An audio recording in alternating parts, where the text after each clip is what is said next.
Hello guys, this is your friend and we are back with a new fanfic. Which is what if Naruto was neglected by his family and Kurama gives him a rare bloodline part 1. And if you enjoy this fanfic then please press the like button and subscribe to my channel for more fanfic like this. And now let's start the fanfic. October 10th was a day of celebration, of festivities, and one of mourning. 5 years ago the Yondaime Hokage gave his life for the village hidden in the leaves, Konohagakure no Sato, in sealing away the Kyuubi no Kitsune. Everyone knew that he had sealed it away into one Uzumaki Naruto, and the majority of the villagers as well as a portion of the shinobi despised him and did their utmost to get rid of him one way or another. It was a repeating occurrence, but most especially on the anniversary of the Biju's defeat. Anbu were already on top of the situation. Dog and Weasel had stopped the torture and summoned assistance. Weasel took it upon himself to deliver everyone that they had stopped to Ibiki, while Dog had rushed Naruto off to the hospital, hoping to save his sensei's son from dying. Once he had turned the young man over to one of the very few doctors who actually saw him as a child and not the Kyuubi reborn, he shunshin to the Hokage's office to report. Hokage-sama, this is the last straw. If Naruto survives the night, I am taking him in and training him. The council can go to hell for all I care. Naruto is the last piece I have of my sensei, and I will be damned if I let him get hurt or have his growth stunted any longer. Sarutobi Hiruzen sighed as he thought through everything that had happened over the past few years. Agreed, Hitaki, agreed. I do need to reveal some things to you however, and for me to do that, I need to look you in the eyes, so please remove your mask. While waiting for one of his top Anbu to comply, the old man activated the privacy seals in the office and sat back in his chair. Waving his hand at one of the chairs in his office, Hiruzen ran his hand down his face and sighed. Please take a seat, because this is an SS-ranked secret, and I am afraid you are not going to like what I have to tell you.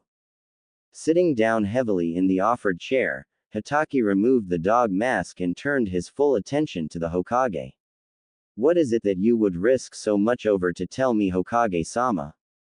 Slowly looking up at the much younger man in front of him, Hiruzen gathered his thoughts for a moment. Namikaze Minato, Namikaze Uzumaki Kushina, and Naruto's two triplet sisters, Natsuko and Natsumi, are still alive. At the hospital, narrowly hanging onto life and deep in a coma at the moment, Naruto was slowly succumbing to the massive amount of damage done to his malnourished body and the many different poisons that had been inflicted on him earlier. As he slowly became more aware of what was going on again, he realized that he was in the sewers and he sighed aloud. The thing was that he had no one to turn to, as he had been living on the streets for the past year, unable to feel safe in the apartment that his Oji-san had provided for him. After walking through the sewers for a while, eventually he started hearing what seemed to be the sound of someone sobbing. He slowly started picking up speed until he entered a rather large room, where there was an area that was caged. Just beyond the bars he could vaguely see what appeared to be a young woman who looked to be about 15 or 16 years old. The only thing that prevented his approach was the fact that he could see several fox tails coming out from under her skirt and fox ears on her head. Staring at her in shock, Naruto started connecting the dots and realized that somehow he had the Kyuubi no Kitsune inside of him. Slowly approaching her and watching her carefully as he did so, he worked through the issues that came to his mind. Naruto was a highly intelligent boy. Contrary to the opinion of most of the villagers, he only hid his smart side due to the way the villagers had always treated him. By the time he had reached her side, he had come to a number of startling conclusions. First and foremost in his mind was the fact that the Kyuubi was indeed a girl. Second was that the Yondaime Hokage hadn't killed the Kyuubi but instead had sealed her inside of him, and that led him to believe that there was possibly more that he had been lied to about.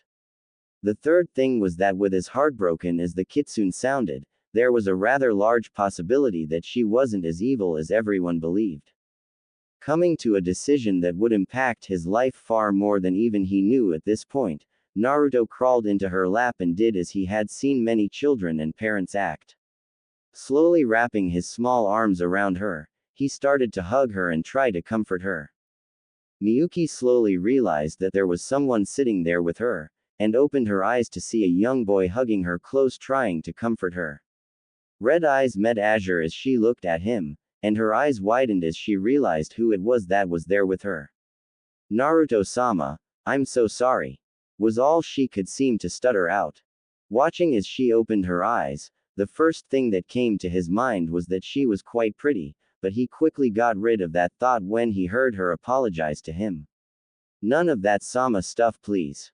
I am not important enough for that, but that isn't important right now.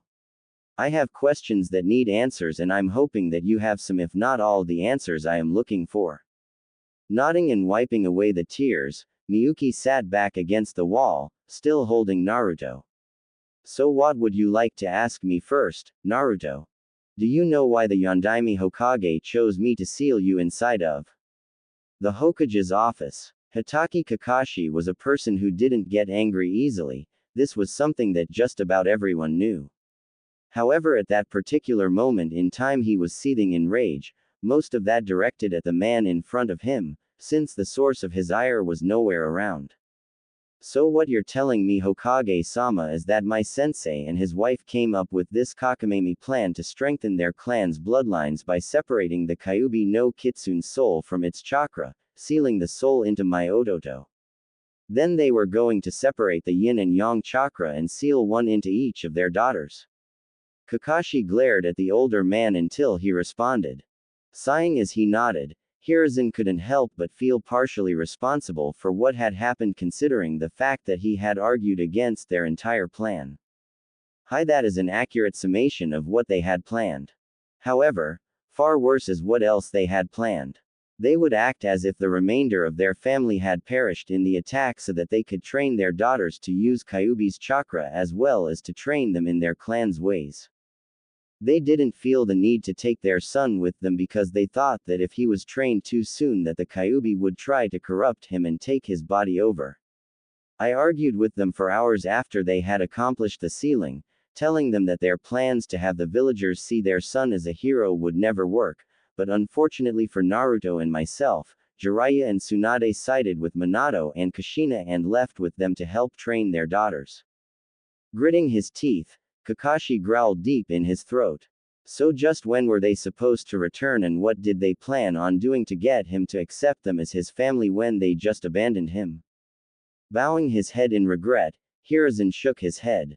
They had planned on returning shortly after Naruto makes Genin, and putting him on a team with his sisters. They were supposedly going to betroth him to his two sisters as well as one or two other girls in order to preserve their bloodline and to expand their clan, and that, along with teaching him the Hiraishin no Jutsu and the Rasengan, were supposed to make it up to him. I cannot be held blameless in this. No matter how much I argued with them, they were stubbornly set on this course of action, and I fear for Naruto's sanity when he learns what they have done. Standing up and beginning to pace, Kakashi thought about what he could do to help Naruto. Spinning on his heel, he looked up at the Hokage. I have an idea, and it will be painful at first, but it is better than the alternative. Intrigued, the elderly man looked up at Kakashi and motioned for him to continue. The problem with what Namikaze-san is planning is that he saw things turning out much differently than they have. I say that we act accordingly, seeing as how nothing has gone right where Naruto is concerned, and talk with him about everything as I'd rather him hear about all this now, rather than later. This way we can help him while he's still young enough to learn that not everyone is against him, and we can also keep him here instead of possibly pushing him away. Opening his mouth to angrily retort, the Hokage paused as a thought struck him. You intend to start training him as soon as he gets out of the hospital, don't you, Kakashi? As the younger man nodded, Hiruzen sat back and thought about what Kakashi had just hinted at. From the examinations he had seen done on Naruto, he already had Chunin level reserves, and he was only 5. Looking back up at the younger shinobi, he opened his mouth, paused, cleared his throat and crossed his arms over his chest. What is your goal in doing this, Kakashi? At the hospital. In Naruto's mindscape, the positions were reversed now. He was still sitting in Miyuki's lap, but this time he was sobbing his heart out about everything that she had told him. The fact that his parents were still alive and had practically abandoned him tore him up inside. Then there was the fact that his parents had come up with a stupid plan to train his sisters for almost 10 years and then show up like nothing was wrong. To top it all off, they just wanted to use him to improve their bloodline, like he wasn't even a person to them, just something that they could use. As Naruto was emotionally venting, his mind was speeding through possibilities when his brain stopped as he remembered something that Miyuki had mentioned in passing. Wiping his eyes as he slowly put himself back together, he looked up into her eyes. Nay, Miyuki-chan, didn't you mention earlier that because you are a tailed demon that you regain your chakra over time, and that the Biju were the source of all bloodlines? Watching as she tried to figure out where he was going with this, he waited for her to respond. Hi, because there were faults in the sealing array that your parents used as they were trying to avoid having to summon the Shinigami, there was an error made that allowed me to gain my chakra back. The reason for this and another very important error is because they were rushing and didn't have the time to really closely double-check everything. Here she paused and squeezed Naruto close to her. The other thing that you wanted to know is yes, I and my brothers and sisters are the origin of most if not all the bloodlines in existence. Why? Closing his eyes and laying his head on her chest, Naruto sighed as he thought about what he wanted to say. Miyuki-chan, is there any way that you could not only give me a bloodline or two, but also change my body or my blood so that I am not in any way, shape or form related to them? Rocking him gently as she thought about it, she racked her brain thinking about the possibilities and the risks. Finally looking down at him and smiling, she brushed her hand against his cheek. Hi, there is a way, but just to let you know, there are risks associated with this procedure. The other thing you need to know is that we will need to do this soon, as this last attack is more than the healing ability I give you by being inside of you can handle. Taking a moment to think about what she had just said, his eyes widened as he realized that he was slowly dying. I think I want to get Oji-san's opinion on this. Is there any way that we can bring him in here to meet you and talk to him about this? Nodding her head, she winced as she thought about what he was going to need to do to make this happen. Okay, first you are going to need to be awakened, so that you can let the Hokage know what he needs to do. It is going to hurt a lot, and you will need to focus on telling him that he will need to channel a little bit of chakra and put his fingertips on your forehead. I will do the rest from there, okay? Quickly agreeing with her, he braced himself for the pain as she forced him awake. Hokage's office. While they were discussing some of the things that they would need to accomplish, an urgent knocking sounded at his office door. Motioning to Kakashi to open the door, the Hokage quickly released the privacy seals which allowed them to open the doors. An Anbu with a cat mask was standing at the door, anxiously waiting for them to open it, and once it was opened she immediately bowed. Hokage-sama, Naruto has awakened and even though he is in agony, begged us to come and get you. He said it's to do with his tenant. She hurried out of the way as the two occupants rushed out of the room for the hospital, both so stunned that they forgot about anything but moving as quickly as they could. At the hospital, moments later, the two men were standing in Naruto's room, eyes wide in shock at the amount of pain the young man was in. Kakashi walked closer and took the boy's hand in his own and squeezed it. Turning his head to see who was there, and seeing Kakashi and the Hokage, Naruto tried to grin and failed miserably. Looking from one to the other, he licked his lips as he struggled to talk. Closer please, I'm dying, is still a chance, need to channel your chakra, touch my forehead, lot to discuss, please hurry. Quickly moving closer, they started to channel a tiny bit of chakra and touched their fingers to his head while they watched him bite back a scream of agony. As soon as they made contact with his skin, everything went black momentarily. Naruto's mindscape. They appeared in front of a cage in his mind and they gazed about momentarily in awe, before they focused on the voices they heard in front of them. Please Yuki-chan, please make the pain go away. It's going to hurt worse before it gets better Naruto-kun, first we need to talk to the Hokage and Hatake-san. The voice they heard this time was feminine, low and melodic, which drew their attention. Walking forward towards the cage, the scene in front of them stunned them. As soon as they could see beyond the bars, they saw a young woman with stunning red hair cradling Naruto to her. He was lying there in her lap, his little body shaking from the pain, when they noticed her ears and tails. That was when their minds had to stop and reboot. Of the two of them, Kakashi was the first to recover. Kyuubi is a girl. Naruto groaned and glared at him for a moment. Her name is Miyuki, not Kyuubi. Kyuubi is a title. Nodding at the young man, they both sat down right next to the cage. The Hokage gently placed his hand on Naruto's head, and smoothed down his hair trying to give him some comfort. Naruto-kun, why did you need to talk to us? Shaking his head to clear his mind, Naruto opened his eyes to look at the Hokage. I know Oji-san, I know everything about Minato Tem and Kushina Baka. Their plan, the way they abandoned me, I know everything. What I need from you is for you to listen to Miyuki, because she has a way to not only save my life, but a way to make it so that they lose any and all say or control over my life. I will be able to receive a new bloodline, which would allow me to start my own clan, right Oji-san? Stunned beyond all belief, the two men stood there in silence as Miyuki told them briefly about her history with Konoha and what had happened that night when she had attacked. She also told them about the Kitsune summoning contract that she would have him sign, gaining Konoha a sixth summoning contract, and also about what would need to happen in order for him to survive the night. The two men were skeptical at first, but as they talked and discussed everything in depth they soon came to see that this seemed to be the only way to help Naruto out. Thinking about everything that they had talked about, the Hokage leaned back against the bars of the cage. Turning his head to look at the Kitsune, he realized that there were a couple of other matters that they needed to discuss. Miyuki, I only have a couple more questions for you. The first is, will he be able to choose his bloodline or will it be something totally at random?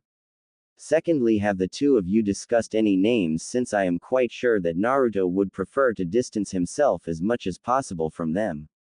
Taking a moment to think about her answer very carefully, Miyuki sighed and shook her head to clear it. There is only so much manipulating I can do. Given that his chakra affinities are wind, water, and fire in that order, I can tweak his affinities to give him a Hyouten Kekkei Genkei using his wind and water affinities, a Futen Kekkei Genkei using his water and fire affinities, or even a Shikuden Kekkei Genkei using his wind and fire affinities. The only definite abilities that will be included are a remarkably fast healing ability combined with an extended lifespan and slowed aging, as well as enlarged chakra reserves and a new dojutsu. Both of the men there stared at her in shock, though Kakashi recovered faster. That more than anything will get the council's favor quicker than anything, though. Will it be a single stage like the Byakugan or an evolving one like the Sharingan? Smirking at their stunned faces, she chuckled lightly. It will be a single stage like the Byakugan, with two lesser abilities and one major. The first is that it will be able to cast some rather difficult to dispel genjutsu on a target, which is a huge plus for anyone like Naruto whose large reserves generally prevent the usage of genjutsu. The second is the ability to target an enemy, and attack them with either thrown weapons or ninjutsu and have them locked onto the target. What this means is if the target creates bunshin or they kawarimi with something or someone, the attack will follow them because it will lock onto their chakra signature. Both men whistled as they thought of the possibilities, when Hiruzen realized something.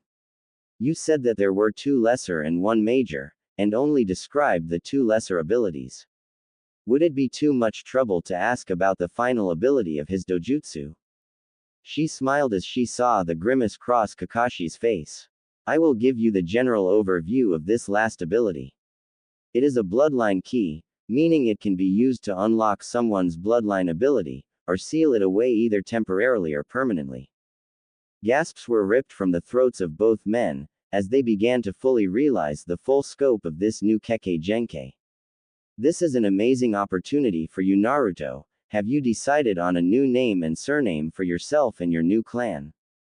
Naruto simply looked to the old man and gave him a small smile. After tonight my name will be known as Sojan Akari and our Kekkei Genkai will be known as the Seigi no Namida, or the Tears of Justice. Pausing here he turned to look at Miyuki, and tilted his head a little. Nay, Yuki-chan, can you make my eyes a different color, like green? And make it so that when my dojutsu is active the only thing that changes is the shape of my pupil. At this point he was picturing it in his mind's eye, hoping that she would pick up on it. As he gazed up at her he watched as she giggled slightly and nodded at him. Can do, Naru-kun, but since we have agreed to get this done, I must ask a favor of both of you. I would like for you to push him in his training, which should start once I fix his body and he is out of the hospital. The biggest upset that I can think for those two is for them to come back and he is already a Jonaner in Anbu. Think you can make it happen in the next 7 years? The two older men looked at each other, smiled and turned back to Miyuki. Most definitely, Miyuki-san. Akari-kun, you will be working yourself into the ground if you want this to happen, understand? Nodding he carefully stood and then walked towards the two men. Walking back through the bars Akari hugged each of the men for a moment, thanking them profusely and asking them to thank Weasel and Cat for helping him as well. Turning back to walk into the cage, he stopped and tilted his head back to look at Sarutobi. Oji-san, we will give you approximately 5 minutes to set up the chakra containment seals you will need to ensure that no one outside of this room will feel the procedure. Will that be long enough? Thinking about it for a moment, he nodded to them. Bowing to Miyuki he smiled as he rose. Please take care of him, he is precious to me and I have much to atone for where he is concerned. Simply smiling at him in turn, she nodded once and then ejected them from his mindscape. She then turned to her container. Okay, Akari-kun, I need you to prepare yourself because as much as I might wish it otherwise, this is going to hurt you. What needs to happen is that you're going to rip as close to 1/3 of the seal off as is possible for you. This will allow enough of my chakra and intent out to repair the damage done to your body as well as overwrite your current bloodline.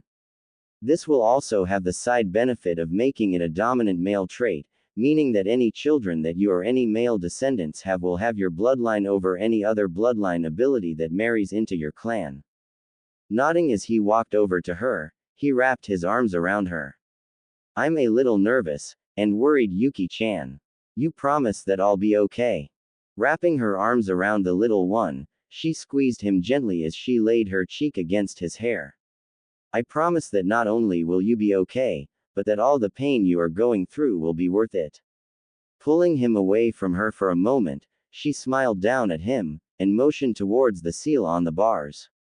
It's time, Akari-kun, please be careful and pull at it from this side so that I can catch you, okay? Taking a deep breath, he nodded at her and turned to walk towards the seal.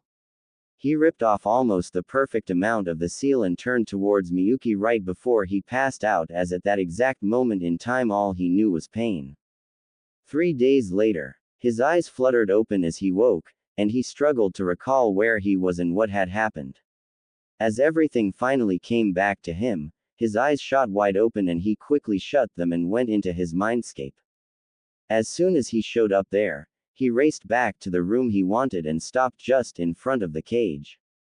Frowning as he looked at it, he closed his eyes and willed the room to change to match his imagination. Shortly afterward he opened his eyes and smiled widely as he took in the scene in front of him. Centered against the far wall of the bedroom was a king-sized bed with crimson silk sheets on it. The door on the left wall lead to a rather spacious bath and onsen, while the door on the right wall lead to a kitchen and small living area. He stuck his head out the front door and there was a small clearing next to a lake, with a forest that seemed to stretch for miles. Smiling brightly, Akari walked back to the bedroom and sat down next to Miyuki. Gently shaking her shoulder, he woke her up and sat back a bit as she snapped upright and looked around, blinking in a confused manner. As he took in her state of confusion, he noticed that she had on a leather choker with the kanji for seal engraved on it. Nay, Yuki-chan, what do you think of my new and improved mindscape? Staring up at him, she squealed and glomped onto him. Akari-kun, this is amazing. I have to say though, have you looked in the mirror since you woke up?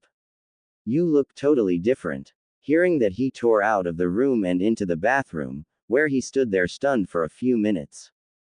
He was a little over 4 feet tall now, and definitely looking healthier. His hair was straight and smooth, unlike before, and it was black with some red highlights. The eyes were no longer the cobalt blue that they were before, but were a deep and vivid emerald green.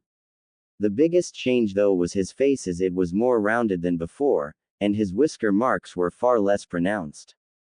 Following along behind him, Miyuki had watched as he took in all the changes to his body.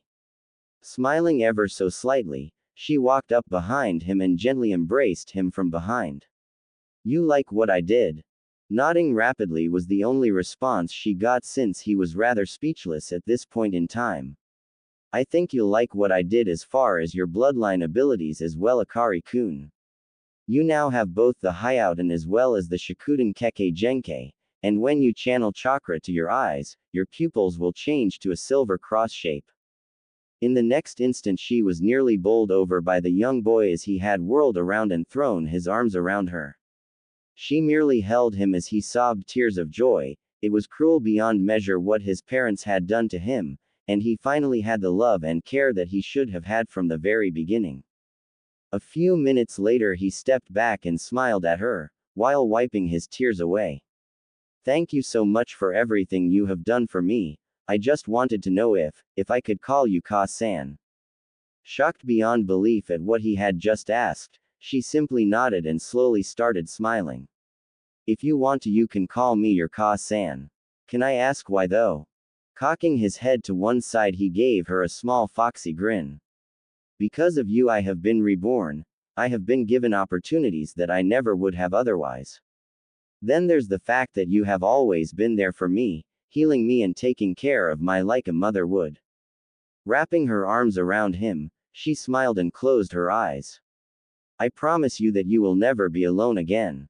Now there is one more thing we need to accomplish before you wake up from here, and that is getting you signed up as the summoner for the Kitsune clan.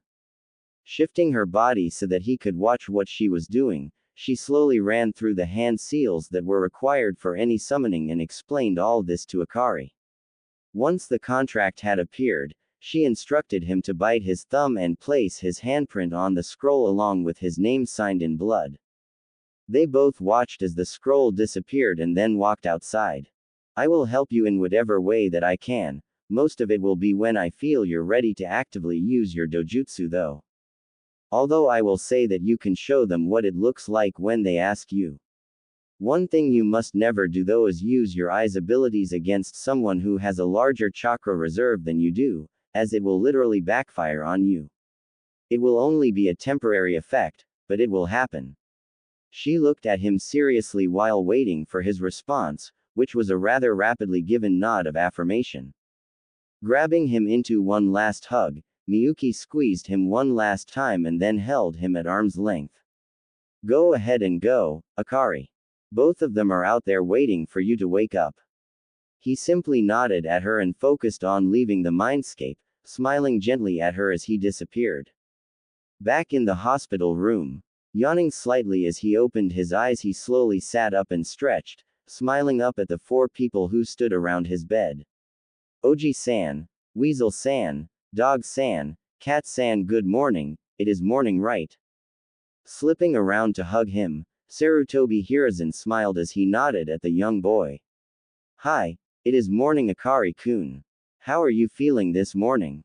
Great, Oji-san. Now if I could just get out of here I would be almost perfect. Gentle laughter greeted him as he spoke, causing him to smile brightly up at everyone. Nay, Oji-san, would you like to see my new dojutsu? 2 gasps broke the silence that followed. The Hokage glared at the 2 who had made noise and cleared his throat. I expect you to keep silent on this, you two. The Kyuubi confirmed for us that the Biju are the source of a great many bloodlines. if not all of them, and because of the way he was injured several nights ago, the Kyuubi no Kitsune was gracious enough to give him a new bloodline including a never-before-seen dojutsu. He paused here and smirking slightly, chuckled at the look of surprise on Akari's face. It's already active. I thought it would be some time before it could be activated. Shaking his head at the older man, he smirked back at him. Nope. Apparently the dojutsu will be activated when our ability to use chakra is unlocked. Take a peek if you want. Here he closed his eyes for a moment to focus a bit of his chakra to his eyes, and as he opened them back up he looked at each of them in the room and chuckled mentally at the looks in their eyes. All four of the others in the room were shocked beyond belief at the sight in front of them. His once blue eyes were a brilliant and piercing green, and with his dojutsu active, his once round black pupil changed into a brilliant silver Maltese-style cross. Glaring with it active, he sat up straight in the bed. From this day forward, Namikaze Uzumaki Naruto is dead. I have been reborn as Sojan Akari, and my clan's abilities and Kekkei Genkai are to be held a secret until the Hokage, and I deem it time to reveal some but not all of the abilities. Hiruzen chuckled softly as he nodded in agreement. Well said Akari-kun, very well said. I can foresee you becoming a very capable clan head and leader in the future. Gather around and I will explain what I'm allowed to about what could become one of the most powerful clans and bloodlines here in Konoha. He was exhausted. All of his teachers were there along with the members of the Shinobi Council, as well as the current Anbu commander, and they were currently judging his abilities and whether he was worthy of the leaf hit I ate. Thinking back over the last 3 years made him smile, as he recalled all the good times that they had shared and all that they had taught him as well as everything he had learned on his own. The first year had been brutal, as they had pushed him to the extreme, just in getting his body conditioned as well as getting his chakra control to where it needed to be. Flashback begins. Guy-sensei was in a league of his own when it came to conditioning his body, especially when it came to learning taijutsu. He had spent most of that first year constantly adjusting his chakra weights, since having Miyuki sealed inside of him, as well as having a nearly inhuman healing rate to boot, meant that his muscles and bones were healing up overnight. Once the green-clad man had learned this, he was ecstatic and gave him full-body workouts every other day. On the days they weren't working out, Akari was learning the stances and moves of the Goken, or strong fist taijutsu style. The biggest reason behind him learning this was because Miyuki had insisted that the moves were quite similar to the Genso no Ken, or Fist of the Elements style. His second year with Guy-sensei was quite similar to the first with two major differences. The first was that his chakra weights had the limiters reduced, meaning he was working out with far more weight added than before. The other was that he was beginning to learn the differences between the two stances, and training in the Genso no Ken.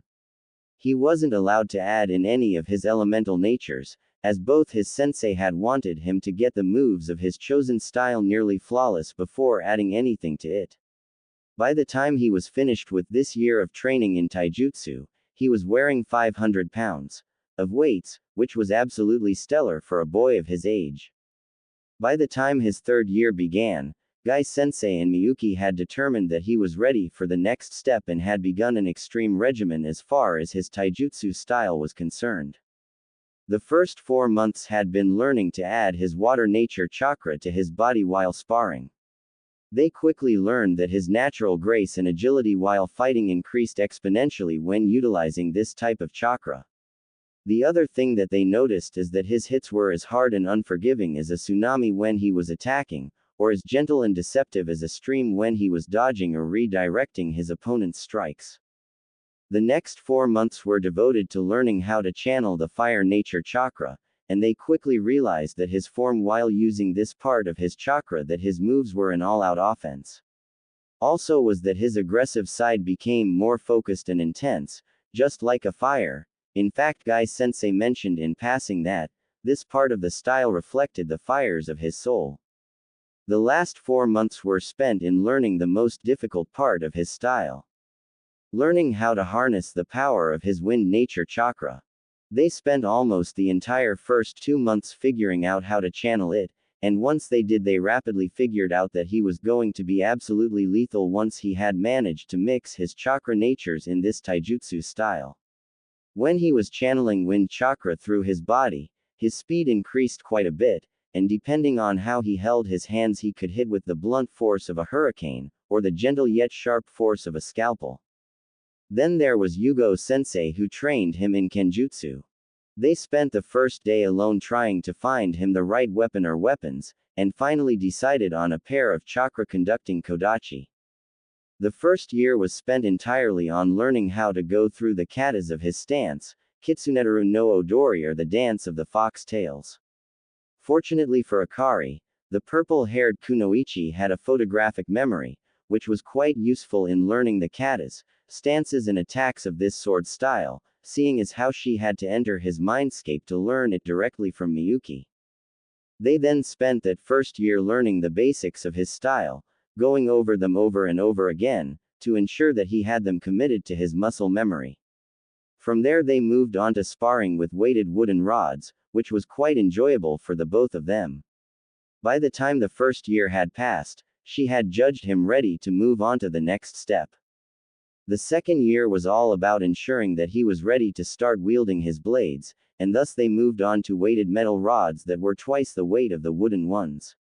After 6 months of this, they had started teaching him the proper way to care for his blades as they started to incorporate them more and more into his training and even into sparring. The third year was spent exclusively in training him how to channel his chakra into the blades. They followed a similar training schedule as Gai Sensei did, starting with water, then moving on to fire and ending with wind. By the time they were done with this third year of training, Yugo Sensei had taught him everything she knew, and told him that he needed to continue to train and get experience, and to keep expanding on the training that he was already doing.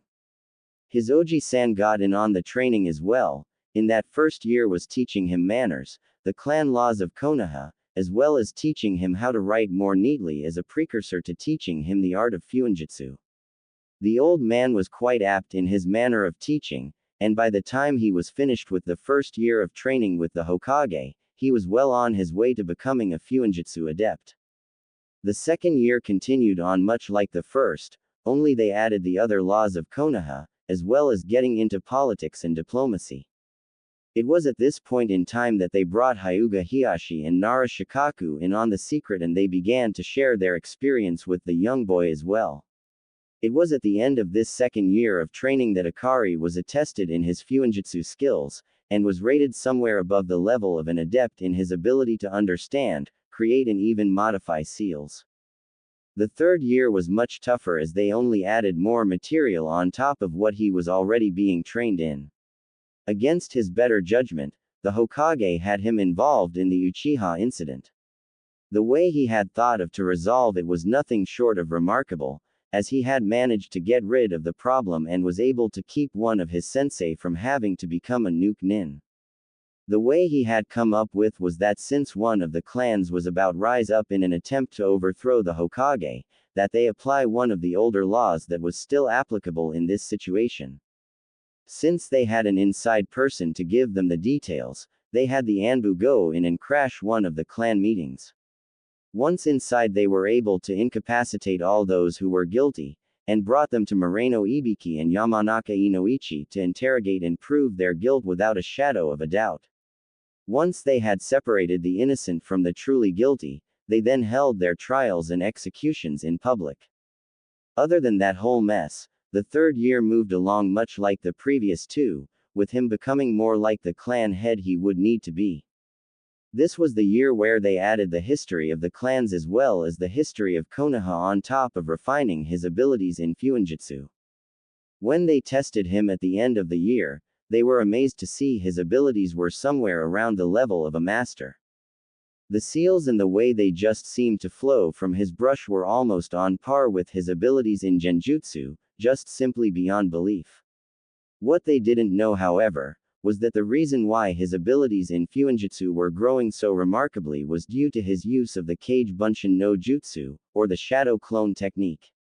Every night before he went to sleep he created as many clones as possible just to work on his chakra control and fuinjutsu abilities.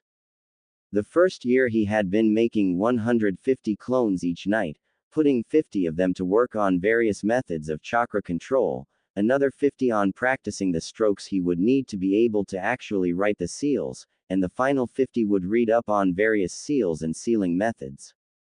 In the hours before he would wake up he would have them dispel in groups of 25 in 10-minute intervals so that he didn't end up getting hurt as he filed away what they had accomplished and learned from their experience. The second year he had bumped it up to 300 clones, and divided them into 4 sections. A fourth of them would be reading up on the creation and usage of seal tags of all kinds. Another quarter of them would be taking the time to learn how to create and modify jutsu, with another fourth experimenting with different types of seal tags, and the final quarter working hard on chakra control as well as his abilities with his dojutsu. The third year he had doubled the number of clones yet again, only this time he divided the workload differently. He sent 100 clones to work on his chakra control, another 100 to read up on the next level of seal creation and modification. The third group of 100 clones he had experimenting with the Hyouden bloodline, the fourth group was doing the same with his Shikuden bloodline, and the fifth group was busy learning how to master the jutsu he already knew. The sixth and final group was divided into 2 parts. 50 clones that were practicing the fuinjutsu that he already knew and the remaining 50 were working on refining his control of his abilities with his dojutsu. It was only because of his massive chakra reserves that he was able to utilize this unique way of training. The training he was able to conduct in this manner gave him many years' worth of training in a very short amount of time. The last 2 trainers he had worked together with him and the areas that they worked on with him were the arts of ninjutsu, genjutsu, and the use of his dojutsu. It went without saying that Itachi-sensei and Kakashi-sensei were the 2 most suited for these 3 areas of training and they consistently overlapped in their training in these arts. The first year they mostly worked on the basics, with Itachi helping him to train his dojutsu so that he wasn't using so much chakra in activating it. They drilled over and over again in his usage of the Seigi no Namida, so that when he chose to activate it, it only took a fraction of a second to activate and use, and he used a very meager portion of his chakra to do so. Meanwhile Kakashi-sensei was training him in the use of hand seals, and often had Akari doing speed drills with them so that he could maximize the number of jutsu he could use in any given situation as well as ensuring that he was confident enough with them to be able to focus on the amount of chakra he was molding instead of having to be concerned over whether he was able to make the hand seals correctly. The second year was much the same, only Itachi had decided to focus solely on genjutsu and dojutsu training. This year was spent learning about the different types and ranks of genjutsu as well as casting them on him to ensure that he understood how they worked. The only downside to this method of teaching was the fact that there was apparently a defense mechanism built into his dojutsu that detected when a genjutsu had been cast on him and automatically allowed him to either spike or cycle his chakra to dispel it. They ended up having to have Akari form the genjutsu over Itachi instead, and once it had been dispelled he was graded on how well he had done. On the other hand, Kakashi had been having a much easier time of training the boy in ninjutsu as he was a very quick learner when it came to hands-on training. The academy's 3 jutsu were learned in a day, and he quickly set out to learn as much as he could in making the greatest use of the ninjutsu he learned. The first 3 elemental jutsu that he learned were all D rank and they were Suiden, Mizudan, Kaden, Hinotama, and Fuden, K's Dongan.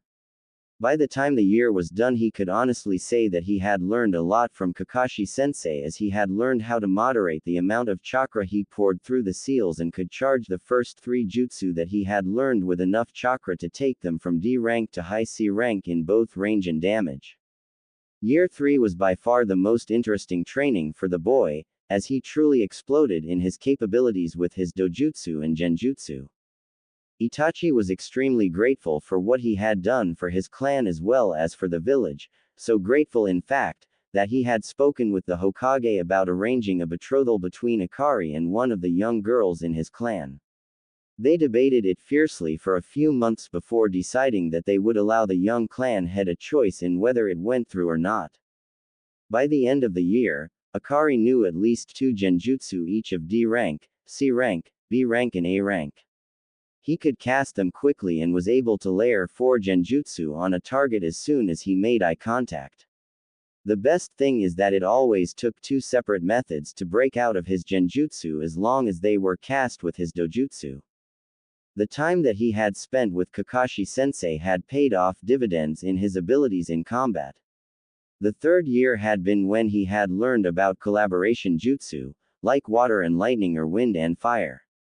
The fact that he was able to create a few B and C rank jutsu for his affinities as well as his 2 bloodline abilities was nothing short of spectacular. Flashback ends. Wincing as he stretched out his sore and aching muscles, the 8-year-old boy took a few more minutes to stretch his body out as it had been quite the rigorous workout. He had started at 8 this morning with the spar from hell with Guy-sensei, then after a 20-minute break, he had matched swords with Yugo-sensei. By that time it had already gotten close to lunchtime, and so they had stopped there and eaten before continuing on. Immediately following lunch had been Itachi, who had had to make a couple of clones for him to test his dojutsu and genjutsu on. The one who had really put him through the ringer though had been his Aniki, Kakashi-sensei. That had been an hour-long spar from the very lowest depths of hell, and the only reason he hadn't won had been because of his lack of experience. Finally he shook his head and stood tall, as he had nothing to be ashamed of and everything to be proud of at this point in time. Walking forward to where everyone was gathered around the Hokage, where he waited until they were done talking and he had their attention. Bowing low to the Hokage, he held it for a moment and then stood slowly. I trust that my abilities are sufficient for me to wear the Hitai 8 of the leaf and bear it with pride, Hokage-sama. With a twinkle in his eye, he nodded and motioned for everyone there to take a seat. Smiling in gratitude to the old man, Akari carefully sat Caesar across from the shinobi council. Directing his gaze to the Hokage, he waited patiently for the eldest ninja of the village to speak.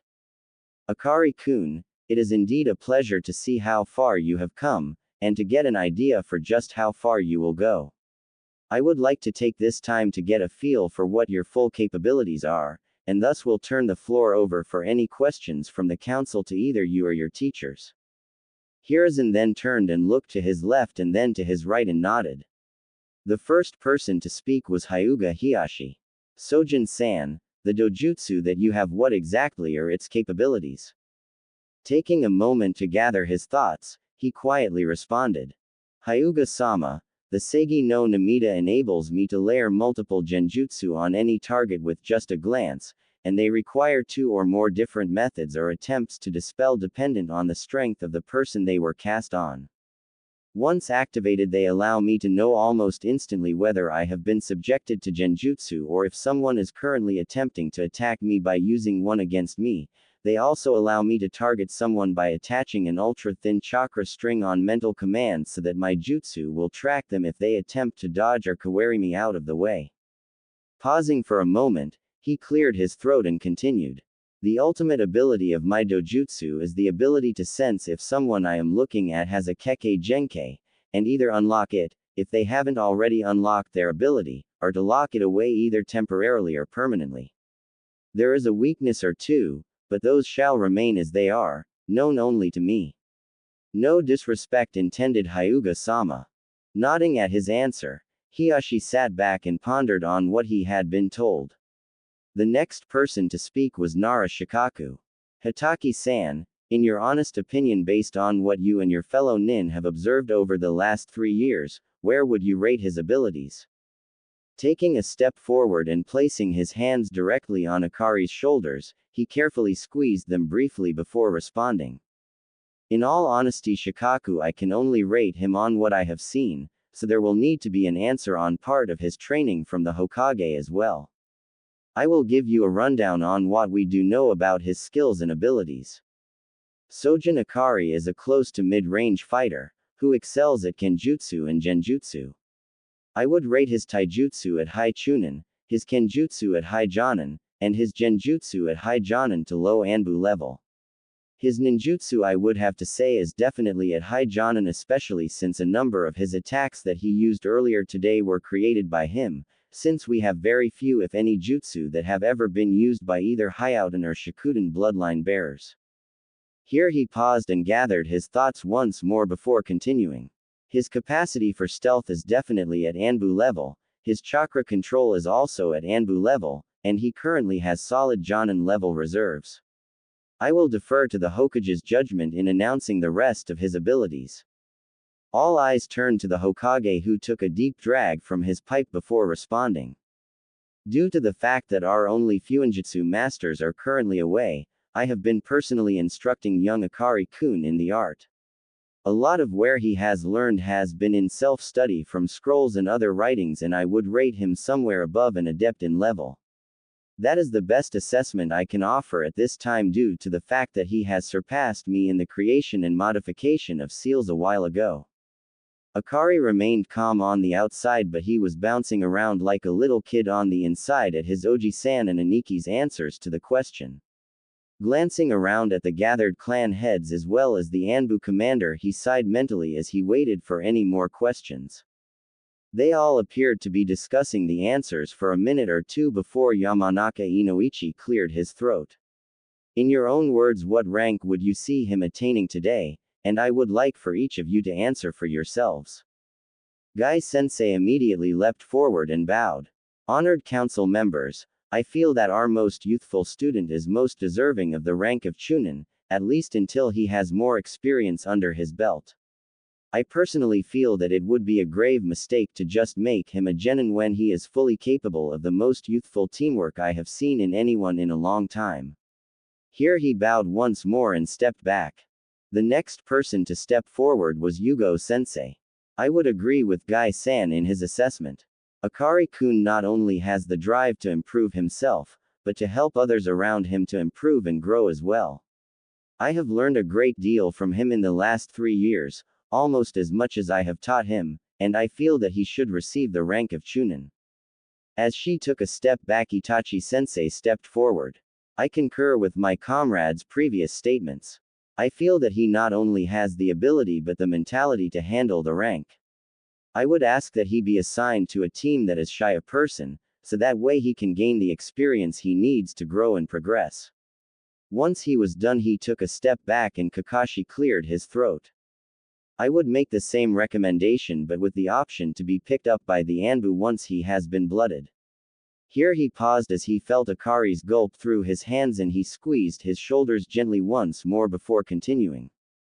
His character is without reproach, especially considering how ill-treated he was before we took over raising and training him 3 years ago. He is loyal, hardworking, and has a do-or-die mentality that will see to having both the mission accomplished as well as his entire team returning with him one way or another. Kakashi stopped there and stepped back amongst his other comrades. The Anbu commander tilted his head in acknowledgement and acceptance of his statement, and then looked to the Hokage and nodded in response. Tilting his head forward for a moment, Sarutobi Hiruzen hid the tears of pride as he blinked them away. The fact that Akari had come so far in such a short amount of time meant a lot to him. Looking back up at Akari, he cleared his throat before speaking. Having heard the assessment today, I must say that I am very proud of you, Akari-kun. You have persevered when many others would have given up. You have struggled and fought your way through a training regimen that many your age or even a little older than you would consider insane, and you not only passed your final exam, you have completely obliterated any and all expectations that there could have been for you. Now, if there are no objections, he paused here for a moment, and looked at each face there only to see approval. It is my pleasure to congratulate you and say that you have earned this. Rise and accept your Hitai and vest, Chunin Sojan. Blinking back tears of gratitude, he bowed low to the ground before rising to his feet and shakily moving forward to pick up the items that the Hokage had set in front of him. Throwing the vest on, and then wrapping the headband around his right bicep and tying it off, he returned to where he had been sitting and stood there, turning to face the council once more. Smiling broadly at the young boy before him, Sarutobi stood and looked around at everyone there before speaking up once more. It has been more years than I can remember since we have seen the establishment of a new clan. I have received a request from Uchiha Itachi, the current head of the Uchiha clan, for the creation of the Sojan clan, with himself as a sponsor. According to the laws of Konoha, the only people who have any say in the creation or addition of a new clan are the Hokage as well as the other clan heads. Turning to Akari, he smiled once more. Akari-kun, if this request is accepted and passes, until you turn 16 or become a Jonin, you will need to have someone who will represent your clan in council meetings. Do you have anyone in mind that would be able to do this for you? Getting a nod from the young man in question, Hiruzen turned his attention once more to the council members in front of him. Anyone have any reason why this request cannot be accepted? Aside from the fact that there is only the one member for now, that is. Seeing that no one there seemed to have any objections, he smirked as he turned back to face Akari. Chunin Sojan, upon unanimous decision of the council, you and your family are now a clan of Konoha. Seeing as there is only yourself and no one else, we will need to initiate the Clan Restoration Act. You will need to find a minimum of 3 women and be married by your 16th birthday to at least one of them. Is that understood? Grumbling mentally about this, Akari nodded. Hi Hokage-sama, I do have one question though. It is acceptable that I have the final say in the matter of my marriages, and that they are not to be forced or coerced, is that correct?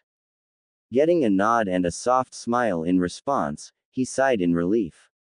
Taking a deep breath, he turned and faced his teachers. Yugo-sensei, Onezen, would you do me the honor of accepting the role of being my clan's representative on the council until I either come of age or achieve the desired rank? Stunned beyond belief, it took her a moment to respond. Smiling at her honorary Odoto, she nodded to him. Hi, Odoto, it would be an honor to assist you. I appreciate your trust in me, and will never give you cause to doubt me. Turning back to the council, he smiled and bowed. Thank you for supporting me in this. I am eternally grateful to my teachers as well as each of you for all that you have done for me. I await your orders, Hokage-sama. Looking through the papers in front of him, he shuffled through them looking for the right one. Finding it, he cleared his throat before reading from the sheet. Chunin Sojan, you are to report to your team's training ground, which is Training Field 18, in the morning at 8 a.m. Your new team is Chunin Inuzuka Hitomi, Chunin Aburame Takehito, and Jonin Sensei Yasumasa Habara. Any questions? Shaking his head, Akari smiled internally. Things had been going great for him and he was finally starting to reach some of his goals. Blinking as he looked around at everyone standing there, he was a little surprised at seeing Itachi-sensei approach him. Sojan-san, it is an honor to have helped you to get here, having achieved 2 of your dreams this day. I have with me a request, which will help both you and a member of my clan. I would ask that you hear me out and think about it before responding if you would. A single nod of Akari's head was his response. Pulling out a scroll from one of his pouches, Itachi handed it to the boy. In here is a betrothal agreement between the Uchiha and Sojan clans. All it needs is both of our signatures as well as your designated clan representative. I know how you feel about arranged marriages, Akari-kun, but I ask that you give her a chance and see where things go. You will have until your 15th birthday to choose whether to finalize said contract once it has been signed, and the only requirement that there is that the both of you spend time together and get to know each other. Deep in thought at the moment, Akari gently weighed the scroll in his hand. Unlike his former family, Itachi was giving him a choice in the matter, which was a huge plus for him. Also there was the fact that he had absolutely no respect for the Namikaze or Uzumaki clan heads, but he had quite a bit for Itachi, which also weighed heavily in favor of him accepting the contract. Removing the binding around it, he quickly scanned the document to see if there was a name listed, and was stunned by the name he found there. Looking up at Itachi, he nodded at the man. I must admit to being a little stunned at name listed here, to be perfectly honest. Setsuki-san was one of the only children I know that would play with me before my change. Is she aware of anything to do with me? Shaking his head at the youth's question, Itachi mentally sighed with relief as it seemed that he was leaning towards accepting the contract, which would be largely beneficial to her since her only remaining relative was an older brother who had been an eager participant in the attempted coup, and had been executed with the rest of the traitors. This would give her a fresh start, and would bring her out of the depression she had been in ever since. By the same token, with the dowry that he and his mother had decided to put into the contract, which was a considerable sum along with a rather large house and property to help the young clan out, there was very little reason he could think of to deny the contract. Deep in thought himself, Akari had pretty much noted many of the same things that Itachi just had, and sighed aloud. Turning to Yugo as he re-rolled the scroll, he bowed his head and spoke. Onezen, I'm inclined to agree, but I bow to your wisdom in the matter. Having given it some thought and glancing over the terms, they are being quite generous in helping our new clan in our humble beginnings. He then stood and smiled at her for a moment before becoming serious once more. However, here he looked to Itachi and the Hokage with determination in his eyes. I must insist that if we agree to the betrothal that she is informed of who I used to be, what I contain, and who my former family is. I also beg of you to consider her desires in this, and if she doesn't want to go through with this for good reason, that we let the matter end there. Is this acceptable? Taking a moment to look at Akari, he nodded and smiled softly. I don't think she'll have any problems with it. That and the house and property sit on land that is on the edge of the Uchiha and Hyuga clan lands, so you will have more than enough room to grow. Tilting his head in thought for a moment, Akari smiled. Perhaps we could discuss this over dinner tonight. Itachi looked to Yugo, who simply shrugged and nodded. Turning his gaze back to Akari, he nodded as well. That would be acceptable, Akari-kun. Shall we say 6:30 this evening? Returning Itachi's gaze for the moment, Akari smiled and nodded. Arigato, and that is indeed an acceptable time. He then bowed to everyone present, turned to the Hokage and looked at him with a questioning gaze. Receiving a nod from the older man, he turned and approached Yugo and walked away talking with her, leaving the council to chuckle at his departure. Walking up to the two men standing together, Hiashi chuckled slightly as he nodded at the young boy who had just left. Hiruzen, Itachi, something tells me that that youth is going to go places, yes. Nodding his head in agreement, the Hokage simply laughed as he watched the departing group of ninja. Itachi, something tells me that it might be a wise idea for me to be available later on this evening, because I am almost positive that your two clans will become quite close in the coming years. I agree, Hokage-sama, I totally agree. 2 years later, turning in for the night, Akari sighed in relief. The past 2 years had been most beneficial for him in multiple ways. The first was that his first meeting with his former family had possibly been pushed back another 3 years. The main reason for that being that they had improved the academy's curriculum due to quite a few injuries and deaths that could have been prevented had the genin actually received more in-depth training than just the basic techniques that were covered, as well as ensuring that the trainees were physically fit. That had increased the graduation age from 12 to 13, and then there was the mandatory time as a genin before being able to go to the chunin exams that the council had established, which meant that there was a 2-year time requirement to be able to go from genin to chunin. Due to this delay in graduation, as well as the time requirement, there was a small possibility it had pushed the confrontation with his former relatives from when he was 12 to 15, and with the test he had undergone earlier today in trying to join the Anbu, he was certain that by the time he actually had the confrontation with his former family that he would be a jonin and be firmly entrenched as a clan head. While he was fairly certain that he did well enough to pass, he was still concerned because his age might be the one factor in him not being accepted. That, and he was concerned about the possibility of his ex-relatives coming back earlier to ensure that their daughters were made genin. Then there was the new house that he had been living in for the last year and a half. He had been pleasantly surprised by the reaction he had received from Setsuki, and that had been the deciding factor in choosing to sign the contract. Flashback start. The dinner had been amazing, but Akari could already tell that something was worrying Setsuki, and he knew that he wasn't the only one to pick up on it. Once dinner was over, the conversation slowly became heavier, as both Itachi and Makoto, his mother and chief advisor in his role as the Uchiha clan head, directed the conversation toward why everyone was there this evening. Eventually, the Uchiha matriarch smiled and cleared her throat. Setsuki-chan, there are multiple reasons for why we are all gathered here tonight. The first is to clear up the mystery concerning one of your dearest friends, one Uzumaki Naruto. I promised you when you were much younger that I would help you to find him or find out what happened to him, and I am happy to tell you that he is alive and well, even if he has changed more than you might have expected.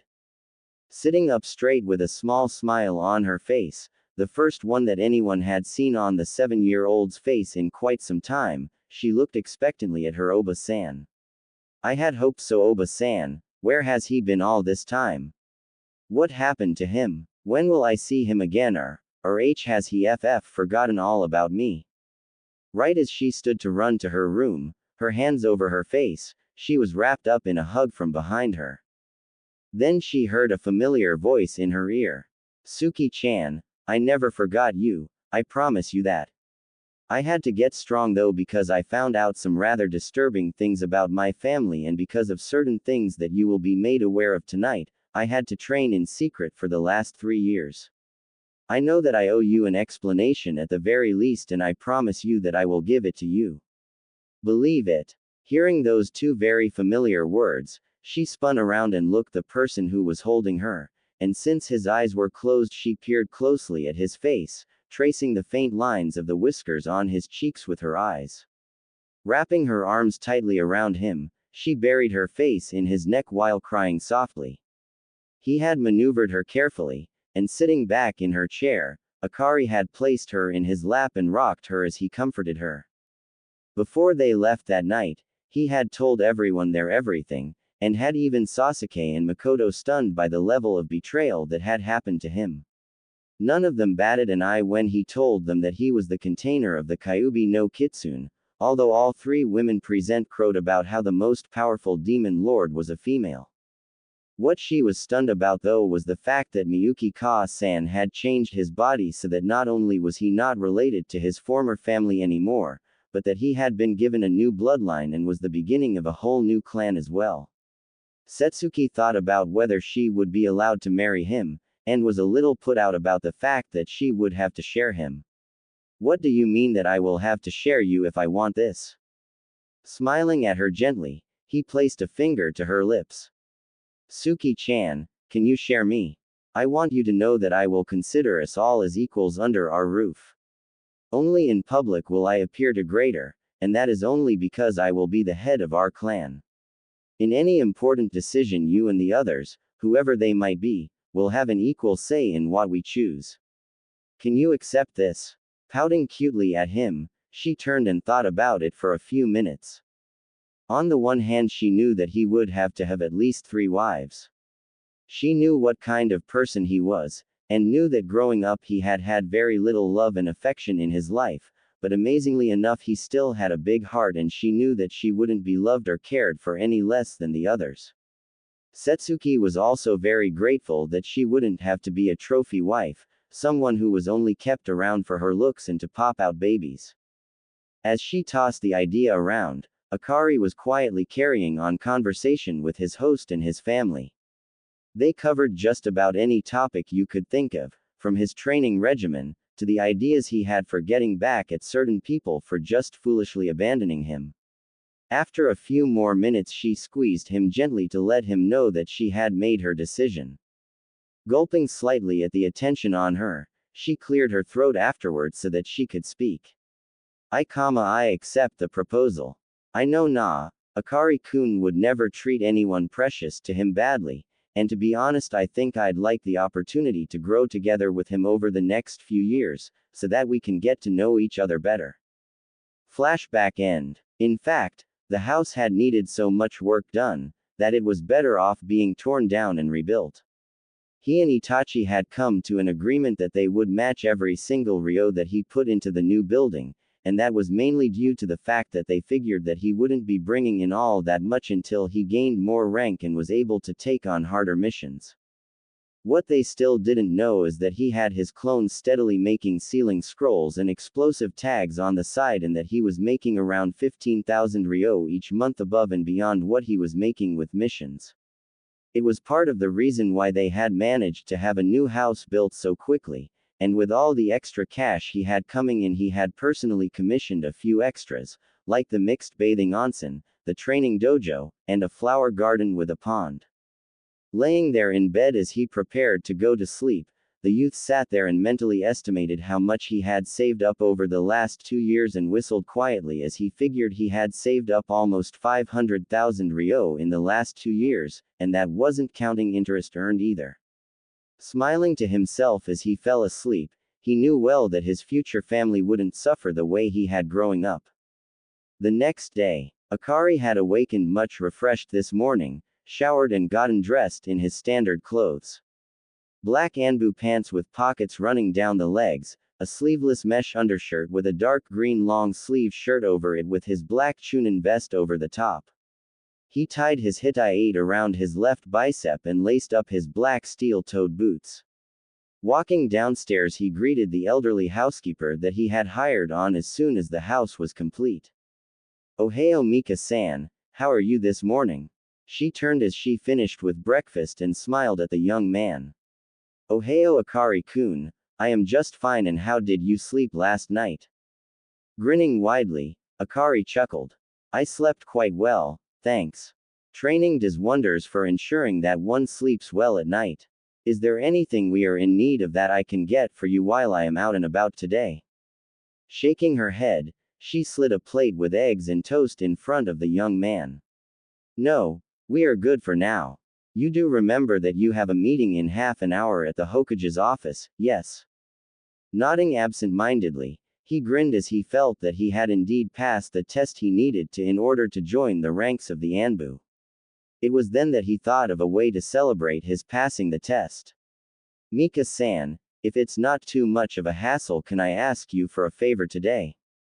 Getting a nod from her, he grinned as he finished the last of his food and swallowed. "I was wondering if I could persuade you to pick up something extra special for dinner tonight, enough for 8 people. Nodding as she took the plate from his place at the head of the table, she paused for a moment. "Something fancy, Akari-kun." Shaking his head for her to see, he stood and prepared to walk out the door. "Nothing too fancy. I would like to sit down and have a family dinner with all those whom I consider my family who will be available tonight. And by the way, that includes you as well, Mika-san." With a quick hug and a wink, he quickly ran out the door, hearing her chuckles as he did so. The Hokage's office. Arriving about 5 minutes later, the young man knocked on the doors to Oji-san's office and opened them once he had heard someone tell him to enter. Walking inside, he kept his eyes focused on the Hokage, all the while taking everyone that was around him, whether they could be seen or only sensed. Bowing to the Hokage, he stood once more, his face set in serious tones. "Chunin Sojan reporting is ordered, Hokage-sama." Standing from behind his desk, he went through a couple of hand seals and activated the improved privacy seals in his office. Once he was done with that, he turned to all the others who were in his office and motioned for them to drop their masks. Cat turned out to be Yugo, Dog was Kakashi, Weasel was Itachi, and the Anbu commander, otherwise known as Wolf, was Hyuga Hana. Clearing his throat to get everyone's attention, the Hokage began to speak. "Sojan-san, you have been called here today to join the ranks of the Anbu. You will be joining the Anbu Black Ops Squad, under the command of Hitaki Kakashi, and whose members are as follows: Weasel, who is their long-range combat specialist and interrogator, and Cat, who is the team's assassination and close combat specialist. There are 3 masks that you can choose from here, and they are the Hawk, Boar, and Fox masks. Once you have chosen your mask, then we will ask you to take off your shirt to receive your tattoo, which will designate you as an Anbu." Standing and approaching the desk, Akari looked over the masks that were there and quickly picked up the fox mask. Taking it in hand and stepping back, he looked to his Aniki and handed him his Chunin vest and mask with a nod, and then stripped off his Hittite and his long-sleeved shirt. Sitting Caesar in front of the Hokage, he looked up at the old man with a smile on his face. I'm ready, Hokage-sama. Smiling down at the young man, he then turned to Yugo and Hana, who were the tattoo specialists in the Anbu, and motioned them forward. Yugo looked down at her Ototo and smiled widely. You have come a long way, Ototo. As a special gift for today, Hana-san and I will give you one more tattoo, free of charge, wherever you would like and whatever you would like. Thinking about it for a moment, he was struck with inspiration. While Hana was busy tattooing the Anbu mark on his left shoulder, he smiled up at his Onezen. A fox head sitting directly over 9 fox tails arranged in a circle, directly over my heart. She changed my life for the better, and this will be my clan's new symbol, minus the fox head, of course. Nodding her head, Yugo waited until Hana was finished and then asked Akari to stand so that they could do the requested tattoo. Once it was done, he looked down at it and smiled. That one is for you, Ka-san. Thank you, Akari-kun, I appreciate the touch. There is something we will need to talk about though, in regards to your clan and the first betrothal you have arranged, as well as any other wives you marry. Okay then, how about before dinner this evening so that we can discuss any possible courses of action with all who might be involved? Once he had gotten the feeling that she agreed with his timing, he looked up at everyone there and grinned. Well, this is another step towards my goal, Hoji-san. Gently smiling at the young man, Hiruzen nodded. Indeed, it is Akari-kun. Now then, I have a mission briefing for all of you in the morning, so be here at 8 and don't be late. Dismissed. Getting the attention of the 3 Anbu he needed to invite, he motioned for them to follow him. Once they had left the Hokage Tower, he led the way to one of the parks nearby. Once there, he threw down a disposable privacy seal that he had created and then handed each of them an invite. The invite is to a family dinner at my home tonight. I know that we can't discuss certain aspects of our lives, not even with our closest of loved ones, but I kinda had a feeling that I would pass the test and figured that it would be a good reason to celebrate tonight, as a family, because some of you are family already to me, and a few of you will become family to me in time. Looking around at all 3 of them, Akari smiled as he saw them all nod. Well then, let's get me kitted out with the Anbu gear I'm going to need, nay. Everyone simply smiled at the young man and then shunshined away. Next day, having awoken early the next morning, the young heir had conducted his morning business and gotten dressed in his new attire. A new sleeveless emerald green shirt that was covered by a dark blue Jonin-style Anbu vest, dark blue Anbu pants and the steel-toed boots, and his Hittite was the final touch as he finished getting dressed. On the way out the door, he let Mika-san know that he was going to be gone on a mission and didn't know how long he was going to be gone for. Disappearing in a swirl of ice shards, he reappeared in the Hokage's office with his mask on and ready to go. Seeing as he was the first one there, and that not even the Hokage was there yet, he covered himself in a genjutsu and hid his chakra levels and then waited for everyone else to get there. 5 minutes later, everyone else was there and he pulled down the genjutsu and stood next to Weasel. Glancing up to see that they were all there, the Hokage sighed mentally. I have 2 missions, so I am going to need the 4 of you to split up. The first mission is to assess the efforts and capabilities of the rebels in Mist. From there, if your assessment is favorable, the 2 that go are to remain and assist them. Do not get captured by their enemies as they are on a witch hunt against Bloodline users. One of the 2 who will be going on this mission is Fox, as he will be needed if the assessment indeed turns out favorable, and the reason for that is because their Yondaime Mizukage is the Jinchuriki of the Sanbi. Stopping here for a moment, he could feel the tension and realized that there wasn't anything he could do about it now but pray that everything turned out well. The other mission is to remain off the books for now, because it involves subterfuge of the highest level due to the nature of the people you will be in contact with. I need 2 of you to deliver a scroll to the Senin Jiraiya, and let him know that training mission or not, if he doesn't get back on the ball with his spy network, I will have him marked as a nukenon and put a kill on sight order out for him in the bingo books. If he argues with you or tries to blow you off, let him know that twice now in the last 6 months I have had to find out about some rather important events that could have had major ramifications from his spy network, and even then it was almost too late for us to do anything about it. Not to mention that they have told me that he has not been in contact with them for over a year. Giving himself a moment or two to calm down, he sighed and rubbed his temples with his fingers. My apologies, I do not mean to take these things out on you, but lately I find myself wondering what the hell I was thinking allowing those idiots to carry out their foolish plan. I want you to make your plans and depart no later than noon. Looking around for a moment, he located the 2 scrolls he was searching for and tossed them to Dog. The blue-edged scroll contains your contact location and passwords to meet up with your contact in the port city of Atazu no Odori. The green-edged scroll is the one that I need delivered to Jiraiya. Once you have taken care of that, then and only then will the 2 of you link up with the others who will be in Mizu no Kuni. Understood. 4 replies of, "Hi, Hokage-sama," were his answer, and he nodded. Good, then all I have to say is good luck and return safely. His only response was 4 nods, and then they vanished in various methods of shunshin. Once they were safely out of sight and hearing, he sagged back in his seat and tilted his head back. May Kami watch over and protect you all. Once they had reappeared at the Anbu training ground, Kakashi removed his mask and turned towards the others.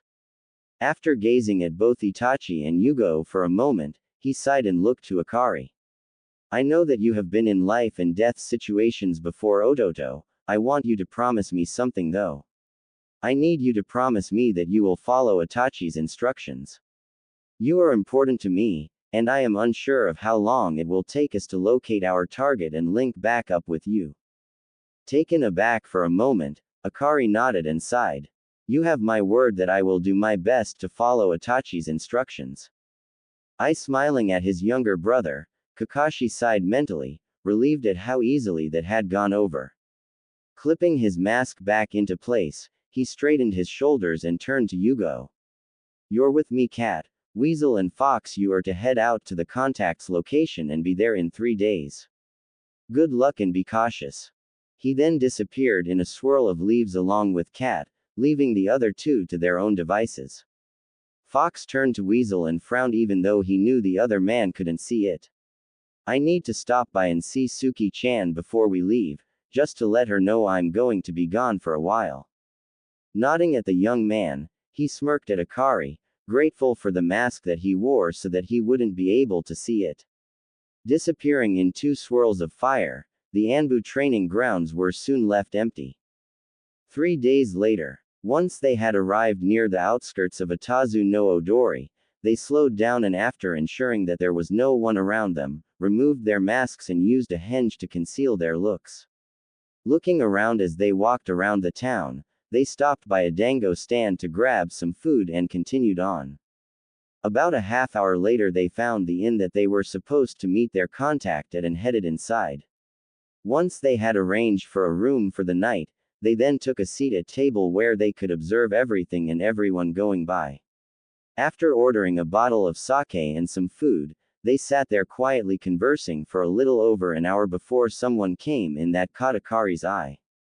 Motioning to Itachi where only he could see, he communicated using Anbu hand signals that their contact had just shown up. Getting a nod in return, he stood and approached the table that she was sitting at with one other person, figuring that since he was the more unassuming of the 2 that he would be greeted with slightly less hostility than Itachi would have. Sitting down at the table he smiled lightly at the woman across from him. The waters are cold this time of year. Catching the slight widening of her eyes, he watched as she nodded and spoke quietly. Yes, they are indeed. I just hope that the fires will keep us warm. Have we kept you waiting long? Shaking his head, he signaled Itachi to join them. No, as we just got into town today. My companion and I have some questions for you before we leave with you. He then turned to Itachi once she nodded and motioned for him to take over the conversation. Taking a moment to gather his thoughts, Itachi nodded to his younger comrade before turning to their host. I'm thinking that we should discuss this in a more private location. We have a room upstairs and I think it might be best if you and your companion joined us so that we aren't overheard. Smirking, the woman turned to her companion and looked at him in a questioning manner. He returned her gaze with certainty and nodded back at her. She then stood and motioned for them to lead the way, which Akari did, followed closely by the two strangers and Itachi as the rearguard. Upon reaching their room, Akari slapped a seal on the door and channeled a little chakra into it. Then slipped in some hand seals after biting his thumb, and slammed his hand into the floor. Kuchio's no jutsu, 2 three-tailed kitsune, one that was an icy blue in color and the other the blazing reddish-orange of a fire, popped out of a small cloud of smoke and looked to their summoner. What do you require of us, Akari-sama? Hiding his grimace, he spoke quietly to them, yet still loud enough to be heard by everyone there in the room. Greetings to both of you, Shimo, Takibi. I need the two of you to make certain that we are not overheard by anyone. Do not attack and employ your stealth skills to observe and report any chakra usage outside of this room within 500 meters. Both nodding at their summoner, they popped out of the room as Akari looked up at his partner. We should be secure now, so we can begin anytime you wish to. This got Itachi's attention and he turned towards the pair who were just sitting there, somewhat stunned by the ability of the young man. The first thing that we would like to know is your names. I am Uchiha Itachi, and my partner is Sojan Akari. It was at this point that the two of them dropped their respective henge and resumed their normal looks. The woman nodded and pointed to her companion first. This is Ao, and my name is Terumi Mei. I must admit to being impressed as I wasn't expecting someone so young. Smirking just a bit, Itachi replied, true, but we weren't expecting to meet with the leader of the rebels and her second in command either. Touché. Now what questions do you have for us? Because I'll be honest with you, the reality of things is that we are in dire straits and we will need the aid of a Jinchuriki if we are to end Yagura's reign of terror and bloodshed. Motioning to his younger partner, Itachi let Akari take the floor. That would be why I am here. What can you tell us as far as the numbers you are up against and what condition your own troops are in? Mei turned to Ao and nodded. Sighing a little, Ao shook his head a bit. We are outnumbered 3-1 at this point in time. Our troops are in good shape for now, but morale is slowly starting to waver as we have been slowly losing ground. Most of the civilians want Yagura gone, but with so many shinobi against us, the most they are willing to do is secretly provide us with food and medicine. In all honesty, if we can't win at least one major victory and soon, things will come crashing down around our ears and the rebellion will fail. The worst part is that if Yagura wins, it will not bode well for countries like Hai no Kuni and Kaminari no Kuni who have well-known bloodlines. Sitting back in their chairs, the two Konoha nin took their time sorting through the information they had just received. Itachi turned to Akari and raised an eyebrow at him, to which he responded by shrugging. Turning back to the Kiri nin, he slowly nodded his head. If we assist you and you win, have you given any thought to who will become the new Mizukage?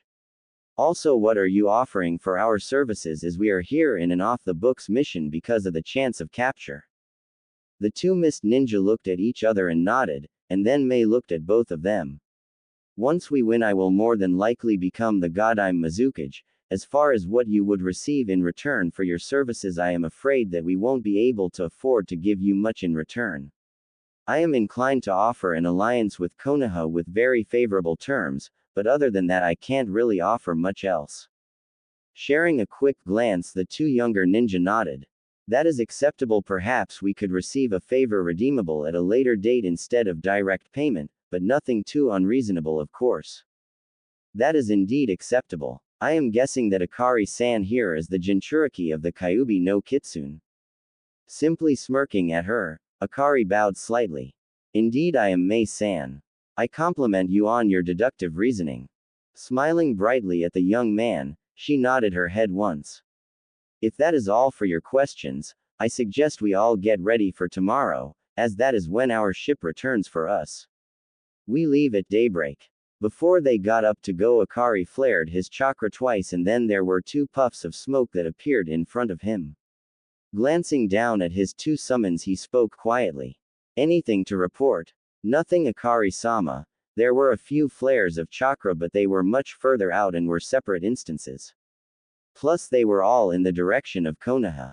Very well done, you two. Now I have one more task for you and it will last until we meet back up at daybreak tomorrow. Takibi, your job is to keep a watch for Mei-san and Ao-san. Shimo, the same applies for you with Itachi and me. Stay out of sight at all times, and if anyone tries anything suspicious, wake us and we'll figure out what kind of action is needed from there. Any questions? Getting 2 head shakes is his answer. He smiled and turned towards Mei and Ao. Just a small precaution enabling us to get a restful night's sleep. Takibi is a fire-oriented kitsune, just so you know if anything comes up. Thanking the young man, Mei and Ao got up and left for their own room. As soon as they had left, both of the summons left as well, leaving the 2 alone in their room. Lying back on his bed for a moment, Akari sighed. Turning his head to Itachi, he frowned. Do you think that we gave too much away at the moment? Itachi lay back on his own bed for a bit and thought about it. No, I don't feel like they are going to take advantage of us or anything like that. So I think that we did just fine with the level of information that we gained as well as gave away. Before we go to sleep tonight, we need to make sure we send a report to Kakashi. I will write it up if you will take care of summoning a fox to send it. Agreed. I am just a tad bit nervous though. I've fought bandits and Nukenin before, but in an actual battle or part of a civil war. I'm not scared so much as anxious, as I know that this will be on a far larger scale than anything I have ever been through before. Itachi turned to look at the young man that he regarded as part of his own family. I trust you to do what you feel is truly right. It isn't all that uncommon to feel that way, all it means is that you are human. What you need to worry about is when you feel nothing at all, for that is when you have truly lost all touch with humanity. Exhaling heavily, Akari turned to look at Itachi and smiled slightly. Thanks, Itachi, I appreciate that greatly. I suppose that we should get that report written up so Aniki can get it sent to the Hokage along with his own report. Closing his eyes for a moment, Akari thought back to the conversation he had had with his family the night before he had left. It had been extremely nerve-wracking as he wasn't too certain how well the topic would go over. It had involved what he and Miyuki-chan had discussed earlier that day. Flashback start. He had just gotten home and was putting the finishing touches on a few notes for a jutsu he was trying to finish, when he sighed and stretched out for a minute. Taking a gander at the clock, he saw that he had about an hour before anyone would start to show up, and he remembered what his Ka-san had asked of him. Wrapping up what he had been working on, he put the scroll into a seal that was tattooed on his wrist and sat on his bed. Relaxing, Akari quickly entered his mindscape and found Miyuki lying out in the sun in her kitsune form. Approaching her, he lay down with his head on her flank, just soaking in the closeness he felt. After a few minutes of this, he gently shook her awake and lay still while she woke up and shifted to her human form. In short order, he was lying there with his head in her lap, and she had her hands running through his hair. Smiling up at her, he gently cleared his throat. What was that you wanted to talk with me about earlier, Ka-san? Returning his smile, she sighed softly as she looked off into the distance.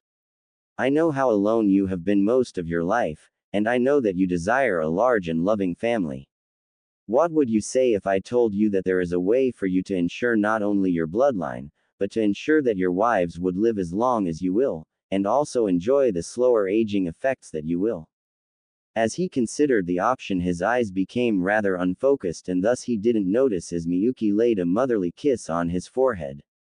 He was lost in thought about it for a few minutes and finally shook his head and refocused his eyes on her. What exactly does this entail? I'm sure that whatever the actual process is, it won't be painless. Shaking her head sadly, she frowned a bit. No, unfortunately. It is a rather simple process, and it involves you channeling my chakra into your partner after biting them. It won't leave a mark, but it requires physical contact for at least 8 hours after you channel enough of my chakra into them so that I can work through the required changes to their blood and body. I won't be changing as much so they will still be related to their parents and not to you, but I would need to do it soon, at least in the case of Setsuki. Growing concerned, Akari looked up at her with a slight frown. I only have 2 questions, Ka-san. First is, when you say physical contact, what exactly do you mean? Second, just why would you need to do this sooner for Setsuki than you would need to for someone else? Miyuki chuckled at his questions. Your first question is rather easy to answer. All you would need to do is sleep next to each other, preferably holding each other close. The second one is a touch more complicated, as the reason for needing to do it sooner is because on the off chance that Setsuki actually activates her Sharingan, it would take far more of my chakra than would be safe for her to have in her system, and it would more than likely kill her. So if you think about it, not only does she gain all the benefits from your bloodline, but she also goes from maybe gaining her Sharingan, to definitely gaining the Seigi if we do this. He laid there stunned for a few minutes before snapping out of it. Looking up at her with gratitude, he sat up and tackled her in a hug, all the while mumbling his thanks to her for her kindness and care. She simply hugged him back, rocking him back and forth until it was nearly time to get ready to receive the guests for dinner that night. Flashback end. Akari smiled to himself as he remembered the reactions he had gotten from everyone who had participated in that particular conversation. He would admit to a certain level of nervousness since Setsuki was going to give him her answer once he got back from this mission. Hoping that she would say yes, he shook his head to clear it and sat up. You about done with that report, Itachi? Getting a nod from his older partner, he quickly ran through the process of summoning, and a one-tailed fox popped up. Greetings, Akari-sama, you have something for me to do. Picking up the small kitsune and scratching behind her ears, he chuckled as he spoke to her. Yes, Yuri-chan, I do indeed. Here in a few minutes, once my partner here is done, I need you to take the report that he is writing to Hitaki Kakashi. I want you to ensure that no one else but Azuki Yugo is around when you deliver it. Stealth is essential, so that's why I summoned you, because you are the sneakiest kitsune I know next to Miyuki-chan. Giggling softly, Yuri nodded and lay down in his lap, enjoying his attention for the moment. Itachi smiled slightly as he took in Akari leaning back against the wall with Yuri lying on his lap. It never ceased to amaze him how big a heart the young man had, especially with how badly he had been treated growing up. Clearing his throat to get Akari's attention, he watched as the young man's eyes snapped open. I'm ready to send the report, are you ready? Nodding his head, Akari leaned forward and stretched his hand out. Once he had the scroll in hand, he held it out for Yuri to grab hold of it. One last scratch of her ears and she was gone in a puff of smoke. Standing and stretching, the young man smiled at his sensei. I'm going to grab some food before turning in, care to join me? Taking a moment to consider this, Itachi nodded. That, and I would like to discuss a few different seals I have thinking about to see if they could be modified in different ways. Shrugging his shoulders as he led the way out of their room, Akari just smiled. I'm sure they could be, as Fuinjutsu is probably among the strongest and most flexible, if not the most versatile, of the ninja arts. Early next morning, having gotten used to a funky sleep schedule was a huge benefit for Akari, as he awoke in plenty of time to shower and was downstairs getting a large breakfast order placed by the time everyone else was there. Getting a couple of warmed chunks of raw liver, he greeted his summons. Ohio Shimo, Takibi. I trust that everything went well last night. Hi Akari-sama. There was only one isolated incident, but we quickly managed to root it out before it became a problem. After hearing about the root possibly getting involved where they shouldn't be, Akari sighed mentally. Very well done, you two. Here is your reward for such good work.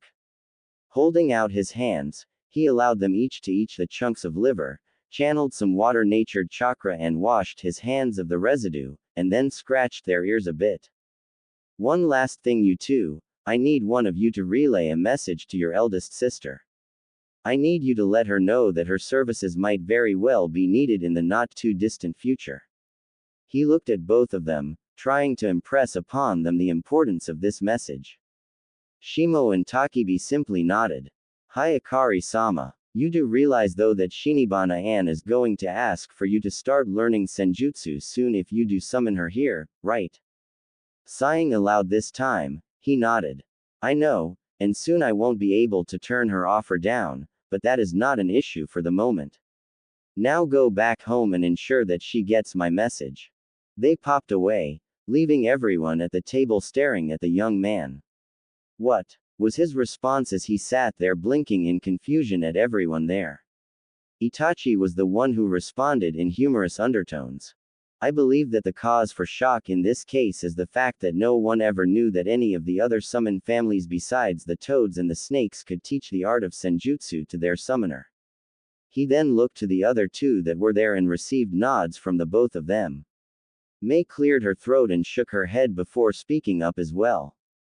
There's also the fact that you are quite possibly the youngest person I have ever heard of being able to summon, let alone being taught the sage arts.